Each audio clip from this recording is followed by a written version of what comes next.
Dès le premier coup d'œil, on tombe sous le charme de ce panorama puissant, singulier, enchanteur. Nous sommes dans les ruines du château de Crozant, une forteresse médiévale plantée au sommet d'un éperon granitique surplombant de ravissantes gorges. L'épicentre d'un endroit que l'on dénomme aujourd'hui comme étant la vallée des peintres, le fruit d'une histoire absolument incroyable. Imaginez qu'à partir du 19e siècle, ces paysages creusois vont attirer des centaines d'artistes, notamment les impressionnistes, et pas le moindre d'entre eux, un certain Claude Monet. Nous verrons que cette tradition de création se perpétue en rencontrant un peintre contemporain et une artiste plasticienne venue s'installer ici pour s'inspirer de cet environnement. Enfin, nous irons à l'arboretum de la Cédelle, labellisé Jardin Remarquable. Il a été créé il y a 30 ans par un couple pour qui jardiner est un art à part entière. Cap sur la Creuse, la vallée des peintres.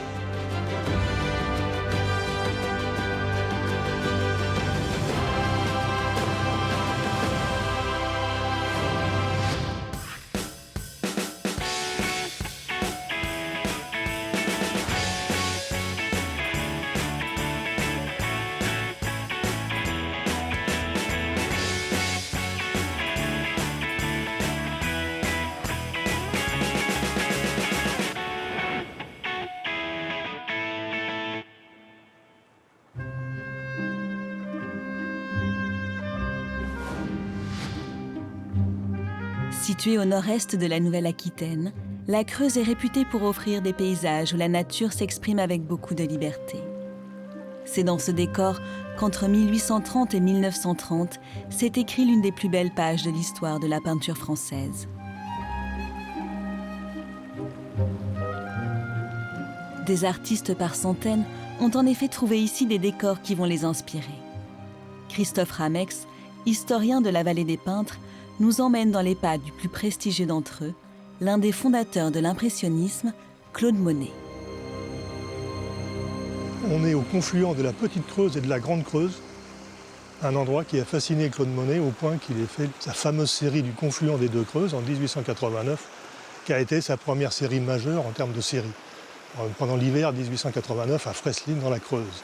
Alors, explique-moi exactement ce qu'il a peint. C'est ce qui est en face de nous, mais le paysage était différent. Alors, le paysage était très différent puisqu'il c'était uniquement minéral. La végétation n'existait pas, elle était rase. À droite, elle était pâturée, à gauche, elle était quasi inexistante. C'était donc un paysage beaucoup plus coloré qu'aujourd'hui. On n'avait pas tout ce vert. C'était beaucoup plus âpre aussi. Mais les impressionnistes aimaient la couleur, évidemment. Monet s'est régalé de ce site qui l'a furieusement intéressé au point que il a fait 10 tableaux avec un cadrage identique de ce site exact-là, qu'actuellement des gens au musée de Philadelphie ou à Boston passent devant. Il a beaucoup travaillé ici et il a beaucoup souffert. Vous l'imaginez, ici en février, sous la neige quasi, avec des gants enduits de glycérine, travaillant sur le motif et uniquement sur le motif. Il voulait réussir, il voulait pas rester sur un échec, il n'était pas question que la Creuse soit plus forte que lui. C'est-à-dire qu'on comprenne, s'il veut une lumière particulière, il l'a peint au moment où la lumière ça produit. Il ne se dit pas, je veux le refaire après dans mon atelier, je la garde en mémoire. Non, il peint la vérité. Il peint uniquement la vérité de ce qu'il a vu et il ne choisit pas tellement ses lumières. Il essaye de peindre ce qu'il voit. Il a peint l'indicible, il a peint le son, l'odeur, la température de l'air, la température de l'eau, la puissance des rochers, le côté tellurique du sol, enfin voilà, c'est les grands peintres.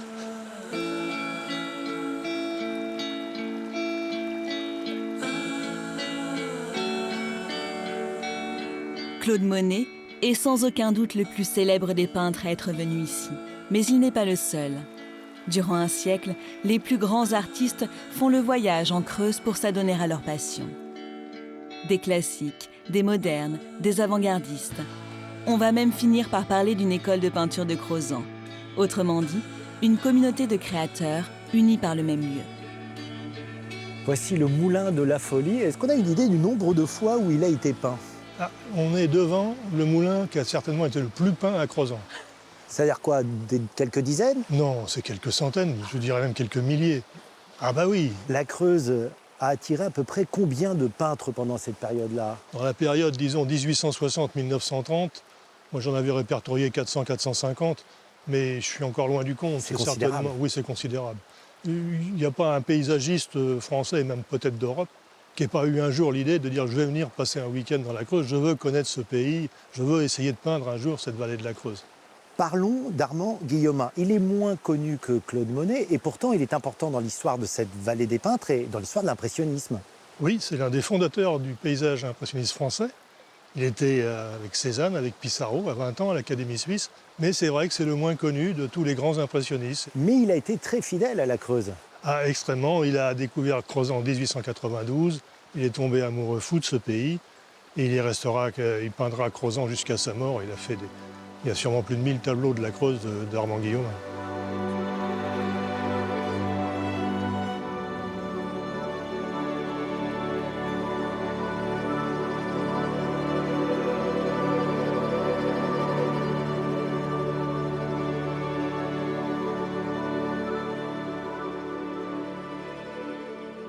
Raconte-moi la rencontre entre ces deux mondes, ces peintres, ces artistes qui arrivent de Paris et qui vont côtoyer le monde rural qu'il y avait ici à cette période. C'est pas du tout conflictuel, ça. Les gens du coin voient plutôt ces peintres d'un bon oeil, puisque d'abord, ils dépensent des sous.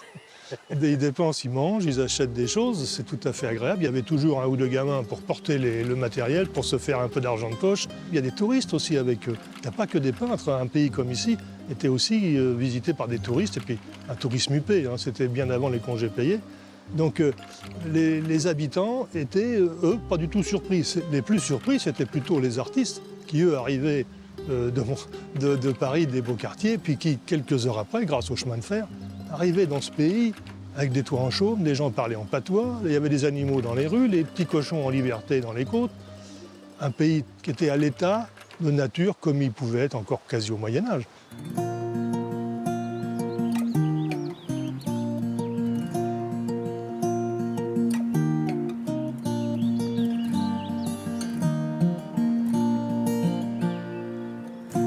Cette incroyable histoire de la vallée des peintres aurait pu ne jamais être connue sans le travail acharné de Christophe Ramex. Après des études d'histoire de l'art, il devient marchand et expert pour les ventes aux enchères. Je connaissais bien ce pays parce que c'était le lieu de mes vacances, et puis je connaissais bien les tableaux parce que c'était ma profession. Et je me suis aperçu que le site était beaucoup plus important et que c'était un des sites majeurs de la peinture en plein air en France. C'est-à-dire que tu regardes des tableaux, par exemple à l'Hôtel Drouot, vente aux enchères dans les musées, tu dis mais ce paysage-là, je le connais. Alors j'ai vu passer à l'Hôtel Drouot, le site que nous avons derrière nous, comme Château Cathare, vous voyez, à la place de Château de Crozon. J'ai vu le Moulin de la Folie que nous avons vu comme Moulin sur la Veine. Voilà. Et à force, moi, comme je connaissais bien les lieux, je voyais bien que c'était des tableaux de la Creuse, donc je me suis dit, c'est quand même très bizarre, c'est oublier ces erreurs. Nous sommes un pays authentique, c'est-à-dire que nous, on a authentiquement attiré les artistes pour la peinture, ce qui n'est pas le cas de la Côte d'Azur, ce qui n'est pas le cas de Collioure. Les peintres sont venus pour travailler, pour peindre, par intérêt pour ce pays, et non pas pour des raisons de villégiature. Ça, c'est un point sur lequel j'aime bien insister pour rappeler justement aux Parisiens, aux gens qui nous parlent comme nous, on est un trou perdu. Ce trou perdu a attiré des gens qui sont venus faire des efforts ici pour le comprendre, ce dit trou perdu.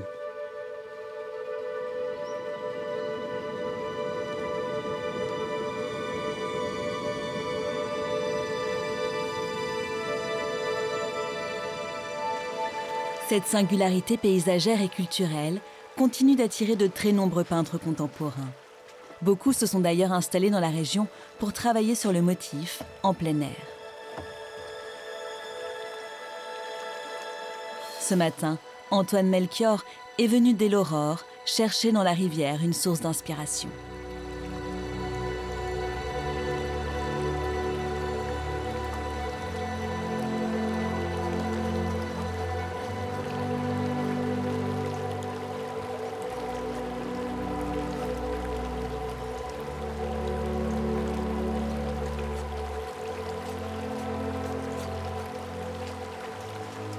Salut Antoine. Je vois que tu pousses le vis jusqu'à venir poser ton chevalet dans l'eau. C'est une habitude que tu as? Ouais, bah ouais, là t'es vraiment au plus près du paysage. Et là tu vois vraiment toutes les valeurs et c'est splendide, c'est splendide. Tu comprends l'environnement dans lequel tu es et c'est mieux pour peindre, tu ressens mieux les choses que de le faire sur une photo ou de le faire d'après un croquis. Là vraiment t'es dans l'élément, c'est presque du reportage, c'est de la peinture en live, quoi. C'est ça, quoi. C'est ça. Alors toi, tu pratiques le couteau. Explique-moi le principe. Alors le couteau, c'est une petite truelle. Tu as différentes tailles et l'avantage, là, si j'ai choisi un grand format, c'est que ça va très vite et je peux suivre la lumière, parce que la lumière change très très vite. Alors montre-moi, qu'est-ce que ça donne?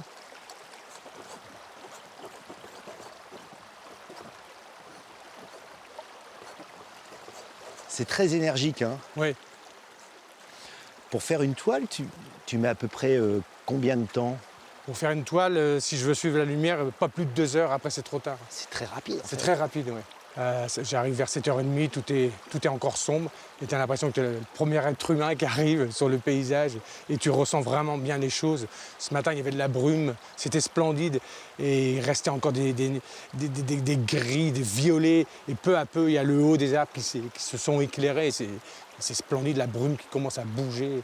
C'est au moment où tu poses ton chevalet que tu sais ce que tu vas faire ou finalement c'est le fruit de toutes les émotions que tu as eues justement avant? J'ai une vision qui est peut-être différente des gens, je vois tout en taches, tout en coups de couteau, tout en aplat de couleurs. Donc j'ai une vision comme ça, mais il faut quand même que je la pose sur un paysage, ça ne vient pas tout de suite. C'est dur à peindre, à évoquer, l'eau. Ouais, c'est difficile. C'est difficile, c'est plein de couleurs. En fait, l'eau, c'est tout le paysage que tu vois, on le revoit à l'envers, mélangé avec des rochers, avec des frémissements, avec de l'onde de l'eau, c'est très compliqué.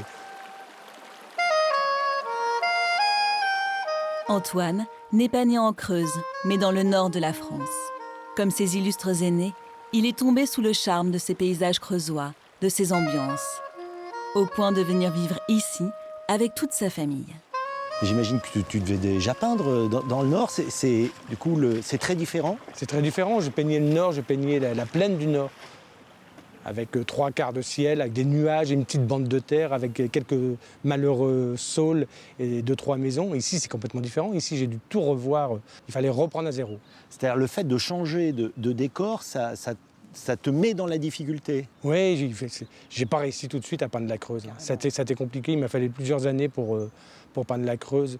Qu'est-ce qui fait qu'à un moment, tu te dis j'ai un besoin impérieux de peindre? Je crois que c'est une boule au ventre, ça prend au ventre. Si j'arrête de peindre pendant trop longtemps, je suis comme un ours en cage, ça ne va plus du tout, je déprime. J'ai besoin de peindre, de sortir mon chevalet, de bien presser mes gros tubes de peinture, en foutre partout. Tout ça que j'adore, il y a un côté très gestuel, très physique également. Ça sera jusqu'au dernier souffle, je ne m'arrêterai pas.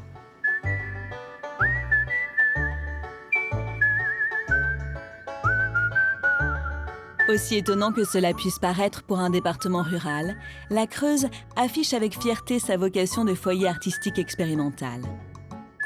On ne compte plus les expositions, les ateliers d'artistes contemporains qui viennent chercher ici l'inspiration. Il adore ça. Comment il s'appelle? Il s'appelle Happy. Bonjour Happy. Tu vois, moi, je pense que la Creuse, c'est le pays des arbres heureux, tu vois. T'as vraiment des arbres qui sont au milieu des prairies, comme ça, qui peuvent... qui sont pas obligés de se battre avec les autres pour la lumière. Marjorie Méa est originaire de Metz. Elle s'est installée en 2013 à Dun-le-Palestel. Point de départ pour des balades en pleine nature d'un genre particulier. Car pour ses créations, Marjorie utilise majoritairement des encres végétales qu'elle fabrique elle-même. On y va, mon coco?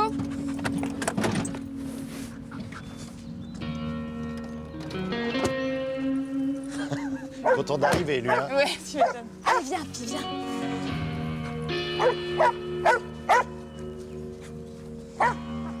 Et voilà.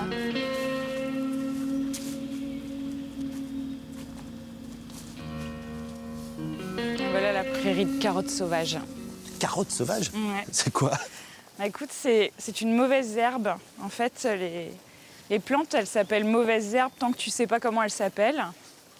Et après, une fois qu'elles ont un nom, ça devient un vrai quelque chose, quoi. Et moi, c'est cette fleur, la sommité fleurie, en fait, que je ramasse. Tu vois, je passe comme ça, j'essaye d'en laisser au max pour les abeilles. Et c'est avec ça que je vais pouvoir fabriquer mon encre, en fait. C'est-à-dire que là, tu es au début de ton process de d'invention artistique, quoi. C'est ça, tout commence ici en fait, dans la promenade, dans la prairie, dans le face-à-face avec la plante, avec la fleur. Alors la carotte sauvage, c'est vraiment une plante que j'aime beaucoup, à tous les stades. Je vois que Happy cherche aussi, mais c'est peut-être un lièvre ou quelque chose, il creuse dans un coin. Chercher. Ouais, et puis c'est tu important. vois, j'y reviendrai, mais ça, c'est ce piétinement, c'est-à-dire que tu passes beaucoup de temps dans ce même endroit, en fait. Il y a quelque chose d'assez lent, d'assez immobile, parce qu'en fait, finalement, les couleurs dans la nature, tu les rencontres parce que tu te salis. Et tu te rends compte que tout ce qui tâche est couleur. Ouais. Et après, c'est des couleurs qui sont très subtiles, très fines. C'est pas, il n'y a pas de rouge, il n'y a pas de bleu, il n'y a pas de couleurs fortes comme ça. Et puis, tu vois, tout ce moment que tu passes avec la fleur, c'est déjà un moment de correspondance avec le paysage qui va rentrer ensuite dans le dessin.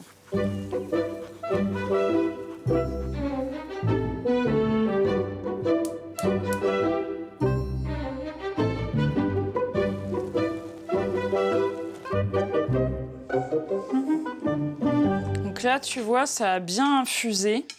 On sent que le jus, il est coloré. On fait le test sur le papier. Voilà.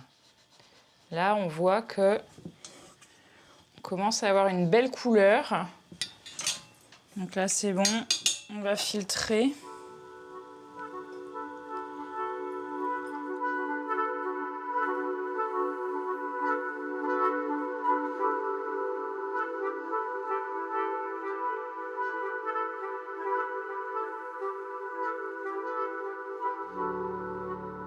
Donc, écoute, on va commencer. Je trempe le pinceau. Et puis quelque chose se dépose, tu vois, ça reste un peu en surface comme ça au départ. Ces premières tâches, c'est quoi l'acte fondateur, on peut dire? C'est vraiment le point de départ?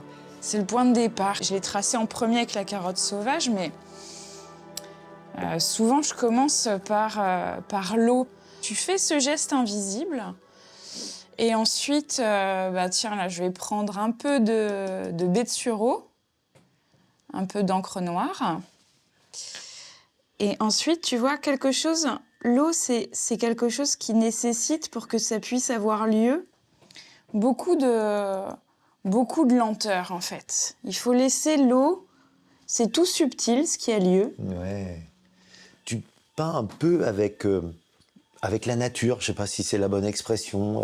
C'est le paysage qui est la matière qui est posée sur la feuille.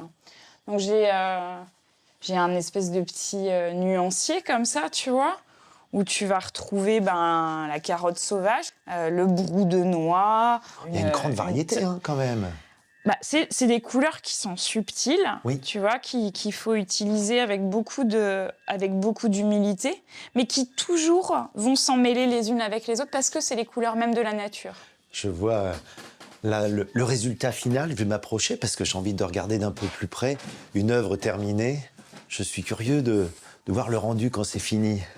Chaque centimètre, c'est le piétinement dont je te parlais tout à l'heure dans la prairie, quoi. À chaque centimètre, il se passe quelque chose quand tu te promènes. Il y a une résonance. Et dans le dessin, c'est pareil. Après, ce que j'aime bien, souvent, c'est partir d'un élément du réel. Tu vois, celui-là, là, j'ai repris vraiment la cartographie exacte de la Creuse, en fait. Donc là, c'est vraiment le chemin de la Creuse que tu retrouves ici, le tracé, en fait, avec tous ces méandres. Alors, la confluence, par exemple, on était au début de l'émission. Tu me disais que tu étais allée à Fresseline. Ouais. C'était juste là, en fait. Petite Creuse, grande Creuse. C'est ça. Moi, le dessin, c'est une façon de dire les choses qui trouvent pas expression dans le langage. Dire l'indicible. Mais qui passent par le corps, quand même, malgré tout. Et donc par le geste. Avec ton regard d'artiste, tu trouves que cette vallée de la Creuse, elle a une esthétique particulière? Une personnalité? Ce vert avec ce bleu et toutes les lumières qu'on a et la force du granit, c'est vraiment un très beau pays, oui. Très, très beau pays.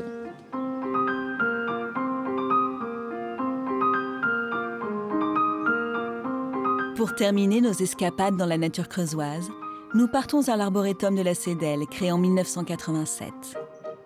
Labellisé jardin remarquable, cet espace paysager s'étend sur 12 hectares et accueille plus de 400 espèces végétales différentes. Je t'avoue ma surprise, Philippe. J'arrive dans un jardin remarquable et je tombe sur une prairie fauchée, c'est-à-dire un paysage agricole. Il faut dire qu'anciennement, c'était une vallée agricole qui a été abandonnée il y a 50, 60 ans. Et donc, nous, on a voulu garder cette empreinte agricole. On a restauré un paysage bocager qui existait, donc on a remonté les murs de pierre sèche, on a gardé bien sûr les chênes centenaires et on a remis en état la prairie naturelle. C'est-à-dire que ça a un intérêt pour le jardinier d'avoir cette prairie laissée avant d'être fauchée Bien sûr, en puisque fleurs. les insectes en fait sont très utiles. Certains insectes mangent d'autres insectes qui sont assez ravageurs. Ce qui me surprend également, c'est qu'on tombe devant un paysage relativement ouvert. Il n'y a pas volonté de saturation de l'espace. On est collectionneur sans lettres. C'est-à-dire qu'on a collectionné des essences botaniques, mais on n'a pas collectionné des essences horticoles. C'est quoi la différence ? Ce qui est botanique, c'est ce qui vient de la nature. Donc ça peut être aux quatre coins du monde. Alors horticole, c'est fabriqué par l'homme. Donc c'est des hybrides, c'est des modifications de végétaux. Donc ça n'a plus rien de naturel.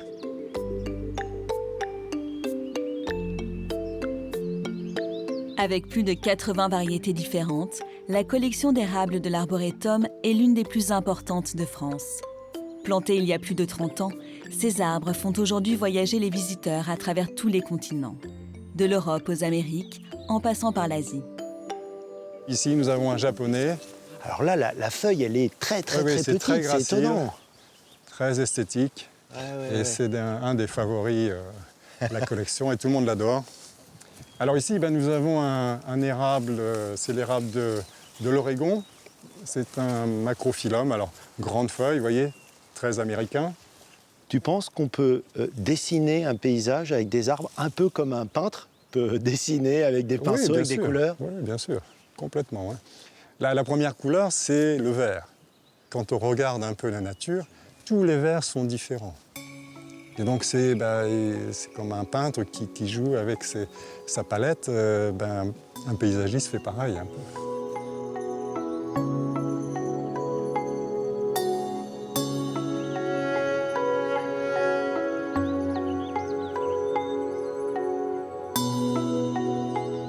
L'arboretum de la Cédelle est le fruit du travail de Philippe et de Nell, sa femme. L'amour de la nature, le goût pour une certaine façon de jardiner ont réuni ce passionné de paysagisme et cette ancienne responsable botanique d'une réserve sud-africaine. Ils vivent aujourd'hui au cœur de l'arboretum, dans leur petit paradis. Philippe, tu es un élève de Gilles Clément, qui est un immense paysagiste, botaniste, on peut même dire philosophe.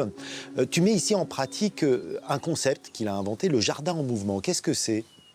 C'est de laisser faire la nature, de ne pas chercher à la contrôler, et puis de travailler avec. Ça veut dire quoi ? Avoir une certaine humilité, se dire que la dominer, c'est une illusion ? Oui, on ne domine pas la nature. La nature, il ne faut pas dominer, il faut travailler avec. Donc une plante, quand elle s'y met en graines, elle commence de plus être très jolie pour le jardinier classique, donc il va le couper. Mais en fait, il faut tolérer ce moment d'abandon, de sèchement, parce qu'elle va faire ses graines, elle va se ressemer. Il ne faut pas dire, non, normalement, elle ne doit pas être là. Si, elle doit être là, parce qu'elle a choisi cette place. Donc c'est ça, il faut laisser faire la nature.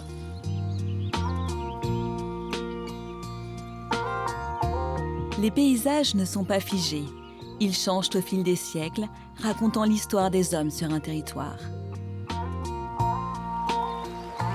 Pour mieux le comprendre, Philippe emmène Éric au bord de la rivière Cédelle, dans un espace qu'il a restauré. Il a fallu beaucoup d'efforts pour redonner sa place aux landes à bruyères qui jadis recouvraient tout le territoire.